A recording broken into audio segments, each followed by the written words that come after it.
Welcome back to another episode of Bully Ball. This past week, week 13 was a doozy for the 49ers, It's like that meme says it's like Thanos, they say, "Oh, you won, but what'd you give up?" And Thanos says everything. That's kind of how this win was for the 49ers this week. Um Big W, though. Great performance by both sides of the ball. It's very encouraging to see, but a lot of big question marks going forward. So we're going to jump into some Brock Purdy talk, Jimmy Garoppolo talk, kind of talk about the defense, that performance that they had and what to expect going forward, what to expect out of these next 5-6 games before the playoffs, Going to be a big measuring stick for the 49ers. So it'll be a fun to see how these games pan out, and just really talk about the future. Us Niner fans, we have a lot of questions going into these next 5 games. So let's jump into it. Tony Montana, Tony Montana, Tony Montana, check up on my ear. Tony Montana, Tony Montana, Tony Montana, I'm about to cut. As usual, you have me, Alex, my co-host Joseph. Is this your first pod since you've been in Germany, or did we do one before? I think we did a pre-Saints game one. I'm pretty sure. Oh, okay. Yeah, that was the first one. This is the first one in my actual office, so yeah. Second podcast for Joseph in Germany. How you doing out there? How's it been? Like you said, I know you touched on it last time about the games being on at 3, 4 in the morning out here. But how's it been out there? It's been good. I got hella sick last week, so that's why we missed a couple pods, couple things going on. Started getting my office set up. Still don't have my mic. It's still probably in Florida, so gonna probably be a while till I get my mic. But got a new webcam. I have my 49er wooden flag right here that my people in the military got me when I left my base. So it has a bunch of their writings on the back, pretty cool. And we just had a great win over the Dolphins, so I'm pleased at the moment. Yeah, definitely. As everybody knows, Jimmy Garoppolo broke some bones in his foot in the second drive of the game, and 7th round rookie, Mr. Irrelevant, Brock Purdy stepped in, took the reins, and really took the bull by its horns. You know what I mean? He led our offense, and we won, I believe, 33-17, correct? 33-17. Yeah, I believe so. Another dominant outing by the 49ers defense. They gave up 2 big home run plays, kind of bust in coverage. But besides that, overall, a very, very outstanding game from the 49ers defense, as usual, from what we've seen this year. So that was always encouraging to see. What are your instant reaction to this game? This game was kind of one of those games like the 2019 Saints game, where it's like, hey, this is the first good team that they're actually playing. Can they actually keep up? Obviously, we played the Chiefs and we got ran through. That was terrible. But you know what I mean? First time at like full strength. What are they going to do? Can they keep up? And then the first play happens and we're like, oh shit, all right, like this might be a blowout. But then, 49ers defense settles in. And it's crazy. These injuries for the 49ers always happen at the beginning of the game. It's never like late in the game where it's like, oh, this game's sealed up. Oh, like, you know what I mean? It's always like, hey, the game just started, dude's season's over. Happened to Jimmy every time, right away. Same with Trey, right at the beginning of the game. So, it just goes to show the resiliency of the team and how prepared Brock Purdy was, because he legit played the whole game and he played well he played very well. So, that just goes to show the dude was prepared. Yeah, last pick in the draft, but at this point, he's just an NFL player. And, he came and he showed up. And, we don't know how it's going to go from here on out, but this game was a positive for him so far and for the whole team. Yeah, definitely. Before we jump a little bit more into the game, I do want to say go check out our Twitter. I believe it's at SF Bullyball. As you guys know, we have a segment called Bully of the Week. It's not necessarily the I can MVP of pull the it up. game. Yeah, he'll pull it up. It's not necessarily the MVP of the game, but the most physical player of the game. Somebody who kind of changes the game with their physicality. You know what I mean? So their stats might not be great, which in this case is not the case, but in other cases, stats might not be great, but they change the game with their physicality. So the bully of the week for this week was, as you would all expect, Nick Bosa. There's the graphic right there. 3 sacks, forced fumble on one of them. Just overall great game. Something that really thrusted his name into the Defensive Player of the Year conversation, if not put it in the lead for him. I think he's at 14 and a half sacks right now. That puts him on pace for 22 and a half sacks, which would break the all-time sack record. So that's, you remember, I don't know if you remember, but before the season, he was signing autographs with like 20 piece, I believe it was. So it looks No, like I he's don't on remember. pace. Yeah, he was doing that before the season. So it looks like he's on pace to break that. So that's our bully of the week. You can go check that out on our Twitter at SF Bullyball. We try to post some good stuff on there. We'll give some reactions throughout the game. Just a fun platform to talk with other 49er fans for sure. So that was our bully of the week. But yeah, looking at the offensive side of things, it was interesting. It was kind of frustrating. Jimmy G goes down. We had a good drive. He had a solid connection to Ayuk on a third down, I believe, kept the chains moving, got into Dolphins territory down. We were already down 7-0 from the first play. And then he gets some pressure. And my instant reaction when he was getting the pressure was like, just throw it away. Just throw it away. That's all you got to do. Throw it away. He holds on to the ball, kind of gets wrapped up under some of the big guys. And then, I think that was a third down. So went to commercial break. All the reporters put on Twitter, Jimmy G's limping off the field. Jimmy G's going into the medical tent. And the next thing you know, it's Jimmy G's being carted off to the locker room. And by that time, when that news broke, the 49ers offense was pretty much already getting back on the ball, getting ready to take over for the next possession. Brock Purdy is in at quarterback. I wasn't too sure on what to expect from Brock Purdy. He's your third string quarterback. You don't expect your third string quarterback to play when you go into the season. It's a total disaster if your third string quarterback is playing at any point in the season, no matter when it is. And Brock Purdy went in there, had his ups and downs as you would expect. He was the last pick of the draft. So you kind of expect that, he's a rookie, came in cold, didn't expect to play probably at all this year, I would imagine. And, he played very good, very solid game from Brock Purdy. I was impressed. He was throwing balls into tight windows.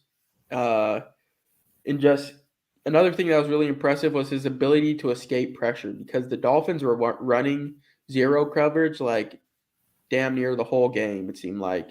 They were getting a free rusher in at Brock Purdy every single play, every single pass play. And I was texting Joseph and my dad, like, why is there a free rusher on every play?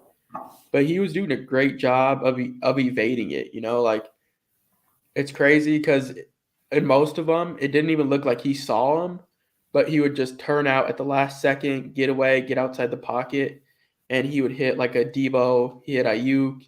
He hit Kittle down the seam. That's kind of the throw that everybody's talking about, is that Jalen Phillips coming right off the edge, free rusher, and Brock Purdy just dices it in there to Kittle down the seam for a first down. So he played really impressive, but at the same time, he did have his miscues. He did have his downs. He had a Brandon Ayuk wide open on a little out route, overthrew him. He had who was the other one? Juwan Jennings on a third down, I believe, almost on like a fade route, overthrew him. I don't know if he overthrew him or underthrew him, but he did one of them to where it wasn't caught. And then there's another play where I think he threw it to Debo on this one, but Christian McCaffrey was wide open.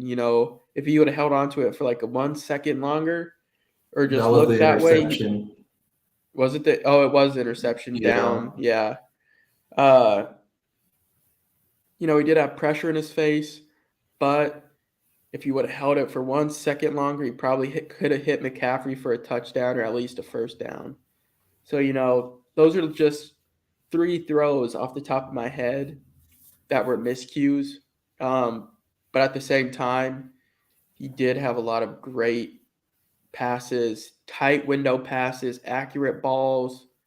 He did have an out route to Debo. He could have hit him first, right in the first window, but he held on to it a second. I think he got out of the pocket, and then he hit Debo on the sidelines. But it was kind of interesting because the ball, it kind of showed his arm strength. He doesn't have the strongest arm, so the ball kind of floated on him a little bit. It didn't get Debo right in step. It kind of floated on him, and Debo ended up catching it. But Eric Crocker was talking about it. He was like, he thinks that the DB, since the ball took so long to get over there to Debo, that the DB kind of like overran it, and that's how Debo got open. So those are a couple things to note. It's not going to be all sunshine and rainbows with Brock Purdy. He was a 7th round pick for a reason. But yeah, those are just my thoughts. A little rant right there. What are your thoughts on Purdy and how he played? Yeah, I was really surprised. He played really well for being a 7th round pick this year. He had poise. We've seen Justin Fields under pressure, and he's throwing hella interceptions. And that's a 1st round pick guy in his 2nd year. So, Brock Purdy has played a ton of games, 4-year starter in college. So he has the experience, and he did play at a big college, or a big university, sorry. But the dude has the experience. He doesn't have the crazy intangibles like these 1st round guys, but he has the game knowledge. He prepares very hard from what everyone has said. And, I was really impressed with his accuracy and his tight window throws. Like, I was watching, it's this one dude on YouTube, I forget who it is, but he broke down Brock Purdy in the game, and he does a really good job of breakdowns. And there was a couple times Brock Purdy makes the job harder for himself, where Debo or somebody will be open immediately, and he doesn't hit them. He holds the ball an extra second, and then he has to make a tighter window throw that's harder to make, but he would still make it. So you're still like, damn, that's impressive. It's just he needs to throw it now. But those are things he'll learn with obviously game reps and seeing the film. Like you said, he missed a couple people. There was one play, he had Tyler Croft on a crossing route, wide open touchdown, like wide open, but he missed some. But, he did everything you could ask for. He was smart with the ball, even the interception, you know what I mean? It was 4th down. You take a shot to your guy on the sideline, one-on-one, whatever. Smart with the ball, made some plays, made some critical plays, and he got the ball in the hand of his playmakers, which is all we've asked for all season. I think he's he's very, very good at the short throws. Sometimes Trey and Jimmy would miss those like screens, throwing it backwards, straight across, and they just miss somehow these easy dink and dunks. He's very good at throwing those. So, I'll take it. And with that being said, I don't know if it was really Brock Purdy being in at quarterback, but Deebo Samuel finally looked back to himself. And that was one of my happiest things in this game. I will say that off the jump. Yeah, definitely. It definitely looked like Deebo was kind of playing with that heart, that determination that we really haven't seen this year. Because I feel like this year, there was a lot of times that Debo would just run out of balance, where last year, if that was the case, he would turn upfield and he would look for somebody to hit. And that's when his biggest plays would spring. You know what I mean? Even running the ball, he just looked like a different player this game. Like, Yeah. just the determination and heart that he was playing with was just different, something that we haven't seen from him all year. And of course, it was the week right after I traded him in fantasy football. And it's not even like getting some crazy long like touchdown. It's just getting 5 yards when you're gonna lose 10. Like simple stuff like that, breaking 4 tackles and getting to -3 yards instead of losing 15. Like fighting for 3 extra yards on the sideline to get the first down. We haven't really seen that this year, and it was back.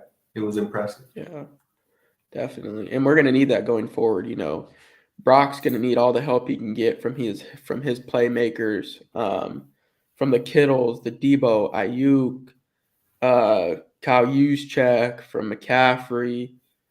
It was interesting too that throw you said to Tyler Kroft that he missed. That was on the 3rd down, or maybe it was 4th down, and he hit Kittle, which ended up getting the first down. But Kroft was open deeper. He definitely would have at least got 15, 20 yards more probably than what Kittle got. But at the same time, that's kind of what we're asking, don't play outside of yourself. Take what you can get and just, we'll live with it from there. You know what I mean? So yeah, that play was kind of interesting. Kind of like, yeah, up or down. You could look at it both ways. You know what I mean? I think they even mentioned it in the broadcast. But yeah, and there's a tweet today that I saw that I really liked, and it makes sense because it was from, what's this guy's name? Pretty good follow. If you guys don't follow him on Twitter, he talks about the Niners a lot. Akash Anavaranthan, I believe his name is. And it says, Lance compared to Purdy. Number one was Purdy has almost 1,200 more college attempts versus FBS teams. So those are those big teams, the Big 12, the Pac-12, Big 10, SEC, ACC teams, those Big 12, like the Power 5 is what they call them really. He has more experience, so he should be able to process things faster, get through his reads faster, see the blitzes, see the pressure, see the zones, we should see who's getting open, man coverage, zone coverage, all that stuff. He should be processing the mental side of the game a lot faster than Trey Lance. And then he says, Trey Lance was drafted at number 3 for his size, arm, intelligence, and potential. So, those players are kind of making their money off of 2 different things. Brock's making his money off of the mental side of it, to where Trey will be making his money more off of the physical intangibles that he has. So, it's going to be interesting. It's going to be interesting going forward because, like we said, Brock looked good. But at the same time, I don't want to get too hyped on him because we've had other backup quarterbacks come in while Kyle Shanahan has been coach, and they've looked great. They've looked really good. CJ Beathard, I believe, when he came in against the Redskins, or the Commanders now, formerly the Redskins, and he was dicing them up. He almost led us to a comeback victory. And that was that was that year when we were doing terrible. And everybody was like, oh my God, is CJ Beathard the next thing? Is he the next great quarterback? And then look what Beathard turned out to be. You know what I mean? Nick Mullins, same thing, came in against the Oakland Raiders at the time and dismantled them. Dropped like a 30 bomb on them, like 34-3. And everybody was like, Nick Mullins is the next thing. And look what Nick Mullins turned out to be. So the people saying, oh, Brock Purdy looks better than Jimmy G. I'd rather have Brock Purdy over Jimmy G or Trey Lance. Like, that's so far off the truth. You know what I mean? Like, I would much rather have Jimmy G or Trey over Purdy. No disrespect to Purdy because, he looked good. But I just don't want people getting, like, too crazy and then be let down. So, yeah, that's what I think about it. But I still have hope for Purdy. Like we said, he just needs to get the ball into his playmakers. You don't need to play outside of yourself and try to throw crazy deep balls or throw some crazy drive throws from one hash to the other sideline. Like, just play inside yourself. If you need to take the checkdowns, take the checkdowns. Hit the guys that are open, hit the easy throws. That's all you need to do. Put the weight of the game on Debo, on Christian McCaffrey, on Kittle, on Ayuk, because they can do that. Just play inside yourself, manage the offense, and we should be good, especially with our defense playing the way they are, which we'll get into in a little bit. But that's my thoughts with Purdy. You have anything else? Yeah, Purdy, another thing that I noticed in this game is, he brings a little more juice in the, athletic ability arena. Don't want to see him running the ball, but, you could get him out of the pocket a little more, roll him out a little bit. And he was able to create a little under duress, and I really did like that. And that's something we've preached for. And Jimmy actually was doing it a little bit this year. So that's another thing that's a positive. Let me try to play this clip real fast. My Wi-Fi sucks in here right now till I get my new Wi-Fi that I bought. But let me see if this will play. And yeah, like Joe's, is this? Yeah, let's see. Let's see this play.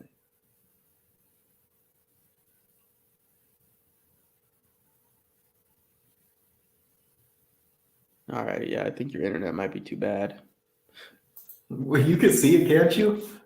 It was paused for like a good 5 seconds. Oh, it played on mine. It might have played for the people.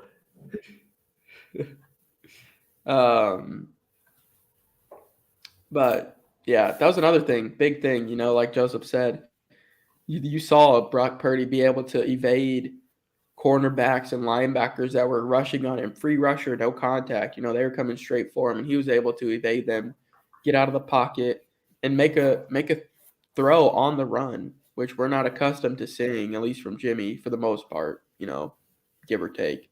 So that was nice to see. He definitely has a little bit more athleticism than Jimmy G for sure. His arm might be a little bit weaker, I would say, but he makes up for that with like athleticism. And it was good to see, a lot of the players and the coaches talk about like his moxie, his grit, his determination. He like Kyle Shanahan even said like, yeah, he has big balls. He's throwing like he's making these crazy throws, those tight window throws. He's throwing them, and he doesn't really care. You know what I mean? I know a lot of people were scared too about a rookie's never taking their team to the Super Bowl, yada, yada, yada, all that. And Tony Dungy, legendary coach, says, he put this out on Twitter. He said, in 1999, I was with the Bucs, and our first 2 QBs got hurt. Same situation as the Niners this year. We inserted rookie Sean King into the lineup. He did a great job. We relied on our run game and defense and won 6 straight. We went to the NFC Championship game. 49ers and Brock Purdy can do the same thing. You know what I mean? That's very true. Because like we said, all he needs to do, we have that run game. You do just rely on your playmakers to change the game. Don't play outside of yourself. Do what you can do and do it at a high level, and you'll be good. And David Lombardi then piggybacked off this and said the 1999 Bucs DVOA had the number 24 offense and number 2 defense. He says Purdy has to be good enough to keep the 49ers offense in the middle of the pack. If that defense keeps playing at number 1 level, which they are right now, if he does that, SF has a legitimate shot, which is very true. If he can keep the offense at a level or 1 level below what Jimmy had it, then we'll be golden. The Super Bowl, the quest for 6 still on for sure if he can do that. You know what I mean? It'll be interesting this week to see how a whole game plan and a whole week of him actually getting starting reps with the ones will go, as well as a defensive coordinator actually game planning around him too. You know what I mean? So it's going to be interesting to see how that plays out, because it's easy to kind of just go on the fly. Jimmy had his best game of the year maybe against the Seahawks when he just came in cold and was just kind of throwing on the run. He even said it like, yeah, we were just kind of swinging it. You know what I mean? So, well, it'll be interesting to see how a full game plan works out for him on both sides, from a Kyle Shanahan standpoint and a Buccaneers defensive coordinator standpoint. So I'm curious to see that. The one benefit that he does have is he's playing a Bucks team that isn't as good as they were supposed to be. They're still good, just not as good as they're supposed to be. They played on Monday, so they're on a short week, and they're traveling across the country. So, maybe one less practice in there, one more extra day of recovery, less day, I don't know. Could help them out a little bit at least. Yeah, for sure. One thing I wanted to say about the offense too before we got off was feed JP motherfucking Mason. Give that man the rock between the tackles.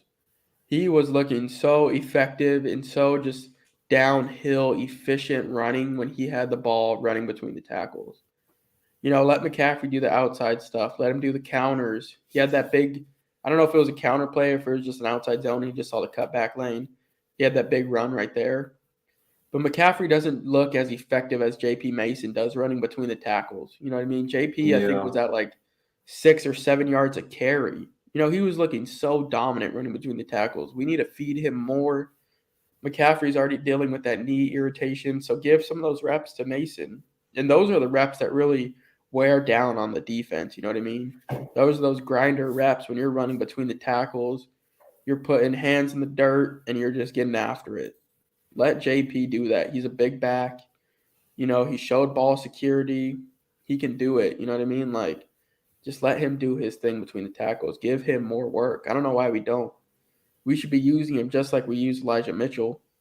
You know what I mean? Like, we need to feed him the ball more, especially now, too. He'll go a long way, in my opinion.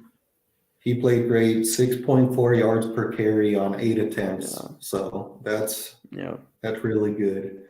One other thing that was interesting is you bring in Brock Purdy and you think, all right, 49ers you're going to run the ball. You're just going to run the ball, play field position, let the defense go to work.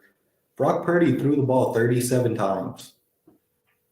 That's a lot more than you would expect with this situation unfolding. And also, I think Kyle Shanahan was a bit more aggressive with his play calling, I would say. So maybe at this point, he's like, hey, fuck it, throw it all out. Let's just be aggressive. It might just be because he's playing his old coach, and he's wanted to get the win. But who knows? That's just another thing I thought I'd bring up because we'll see how it goes this next week. Yeah. These next 5 games, too, are going to be great. It's going to be a great measuring stick for the 49ers. It's really going to tell us where we're at if we're going into the playoffs, because you're playing out of the next 5 games, at least 3 of them are playoff teams. You play the Bucks, who are a playoff team next week, or I guess this week, whatever you want to call it. Then you have the Seahawks the following week, interconference game. That's a huge game for the NFC West because they're still only a game behind, so that's going to be a huge game as well. You play the Washington Commanders, who's also in a fight for the wild card right now. They're looking extremely good, extremely tough defense too. Kind of what the Niners are going off of, relying on the defense. And then you play the Raiders on New Year's Day and finish off with the Cardinals at the end of the year. So, this next 3 games is going to be a good measuring stick to see where our team is really at. You know what I mean? Like, it's really going to show us what Brock Purdy's made of and what this team overall is made of, and if we can get the job done. If we can go at least 2-1, maybe even 3-0 in these next 3 games, we're going to be golden. My confidence is going to be high for a Super Bowl run. With our defense playing the way they are, and if Purdy can keep the offense efficiency up to where Jimmy G had it, it's going to be it. Yeah, I'm going to be feeling good, but if we come out of here 1-2, at least if you come out of here 1-2, you hope that game's against the Seahawks. That one win is against the Seahawks. Yeah. That's a big one. That's the biggest one. But still, if you come out 1-2, it's still going to be a little bit tough. I'm going to be a little bit on edge about how he's going to perform in the playoffs. So these You might next not 3 make the games, playoffs if you're 1-2. yeah. These next 3 games are next 3 to 5 games. Really, I view it as the next 3 or the big ones are going to be a great measuring stick to see, what Purdy's made of and what this team overall is made of. Because when you get to the playoffs, and those defenses tighten down, you're going to have to rely on your quarterback to make a couple plays, maybe even more than a couple plays, So I'm going to be curious to see how he does. Do you think he can get it done, if we need him in the playoffs? Or would you just say, wait and see, kind of see how he does in these next few? Yeah, wait and see. We can't really say yet. We haven't seen enough.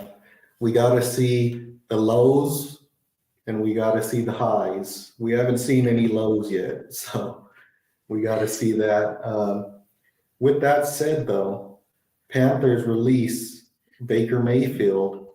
The 49ers did bring in Josh Johnson. I called it the night that night of. I said they're going to bring in Josh Johnson. They brought him in to back up Purdy. Never really played meaningful reps in the NFL. Do you just roll with Josh Johnson? Do you put in a waiver claim for Baker Mayfield? What do you do? If it was me, I would obviously you're rolling with Purdy no matter what. Even if you do claim Baker. I know it seems like Niner fans kind of split and Niners reporters kind of split on if we should or should not claim Baker. I probably would throw in a claim just because you never know, you know what I mean? You never know what he can bring to the table, and just in case Purdy's not getting it done, you can throw Baker in there and see if he can right the ship and kind of just provide a little bit of a spark. This is probably the best amount of playmakers that he's ever played with in his career.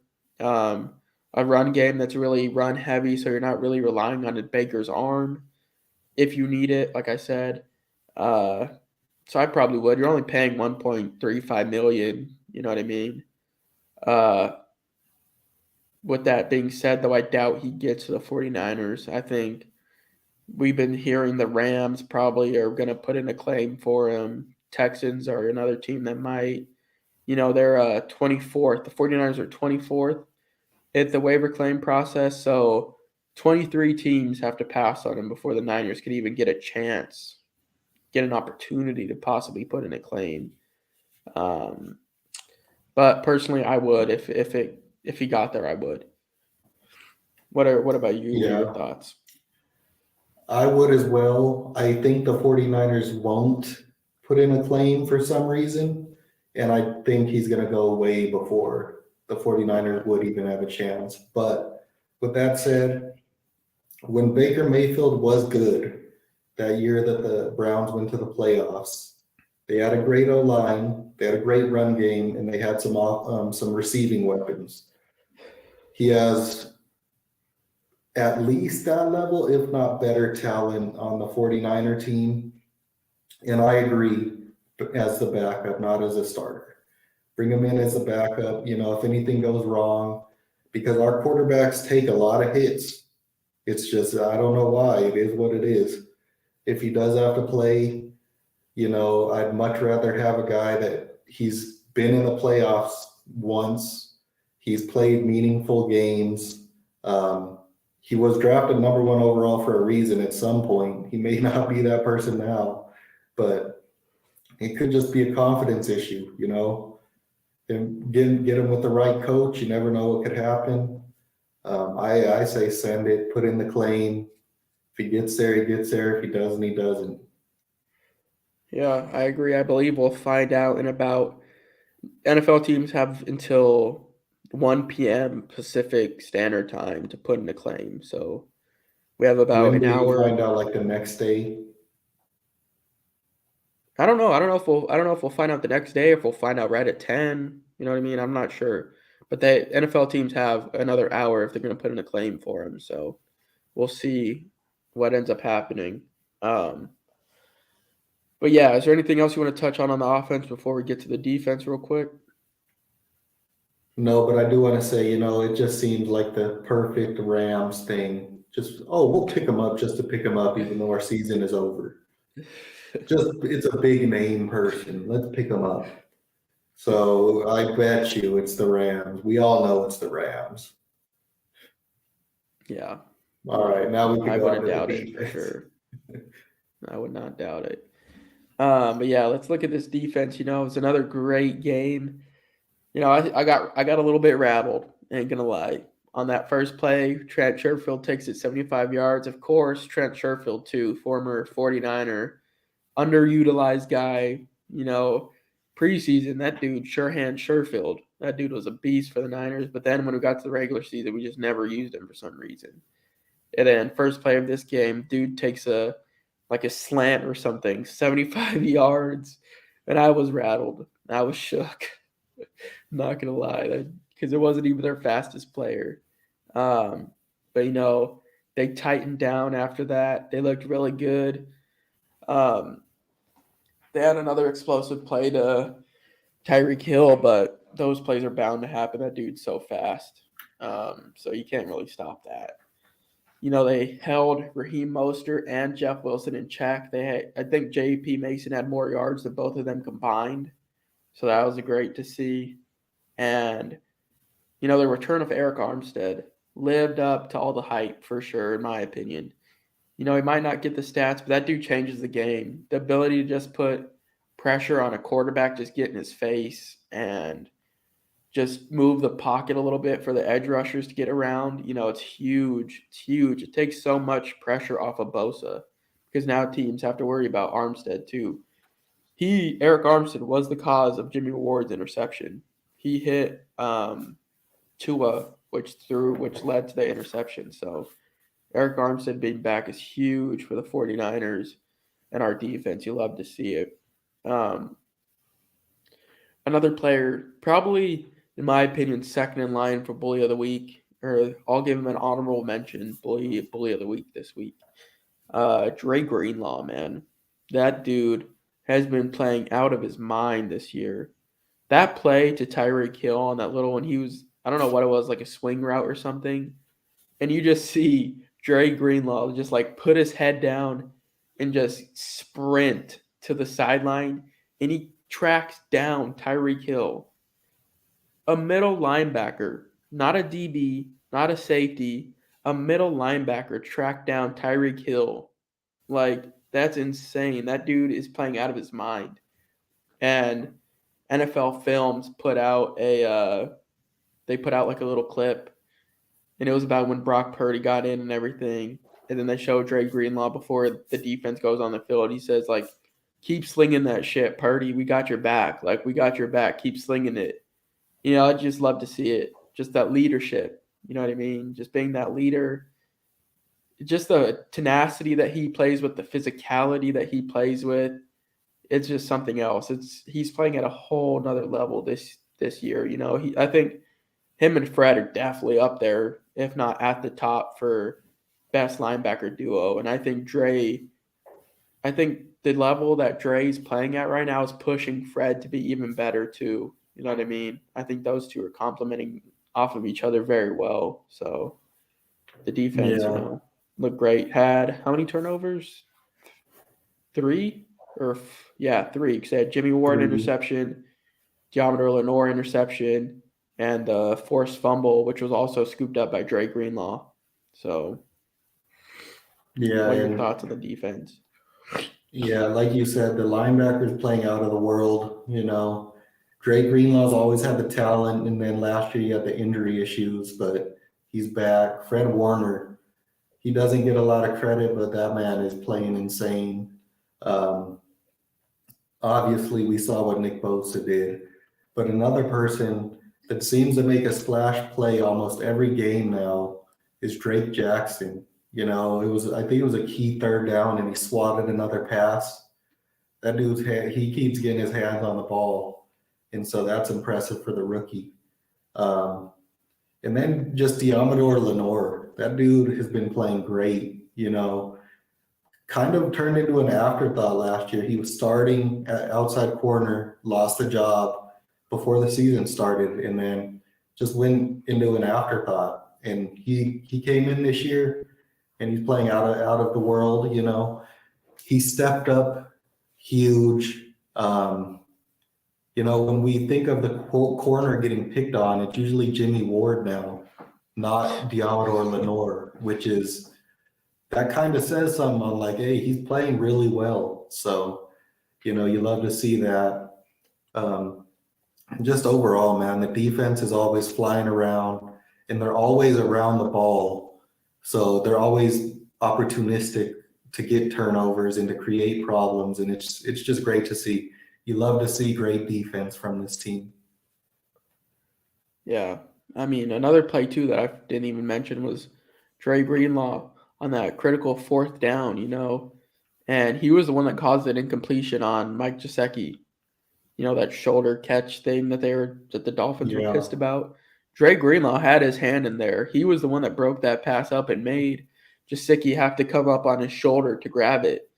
So that was another Dre Greenlaw play. That dude's just playing out. He's playing crazy. Fred Warner, too, is probably the best coverage linebacker in the NFL. You know what I mean? If you can ride this defense, they'll take you a long way. But at some point, this is an offensive league. Your offense is going to have to make those plays. And it's been yet to see if Brock Purdy can continuously make those plays, if he can just do enough to get our offense to where it needs to be, or at least maintain it at where it's at. So I think that's the big question going into these next few games is how does the offense look and perform with Brock Purdy at quarterback? Yeah. And, one more shout out I want to give is to the special teams. Robbie Gould, that game was not over I forget what happened, but we were up 6 points going to kick a field goal, and then it got pushed back. It was like a 30-yard field goal. George Kittle got that holding penalty. Yeah, first we lost like 5 yards or something, and then he got the penalty. So it went from like a 30-yarder to like a 50-yarder. And Robbie Gould just keeps clutching it, good as gold every week. And then also Ray McLeod is an underrated punt returner. That dude, not a good kick returner, but somehow returning punts, this dude makes plays out of nothing, and it's pretty impressive, I gotta say. Yeah, definitely. Robbie Gould, man. It's clutch. He's always been that way. Look, an official report came out an hour ago. Rams looking into Baker. LA could leapfrog rival San Francisco for Mayfield due to higher waiver priority. Seems like those pesky ass Rams are going to get them. They're petty that we beat the hell out of them. 4 minutes ago, Adam Schefter reported 49ers officially signed QB Josh Johnson to a 1-year deal. So it seems like we're locked in with Josh Johnson being the backup quarterback. So I would say that if you guys want a Baker Mayfield, it's definitely not happening. So that's what I would say about that. Yeah.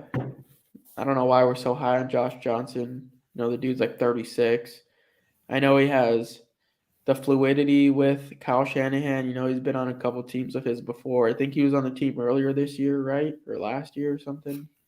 He's been on the 49ers 3 times. Yeah. So.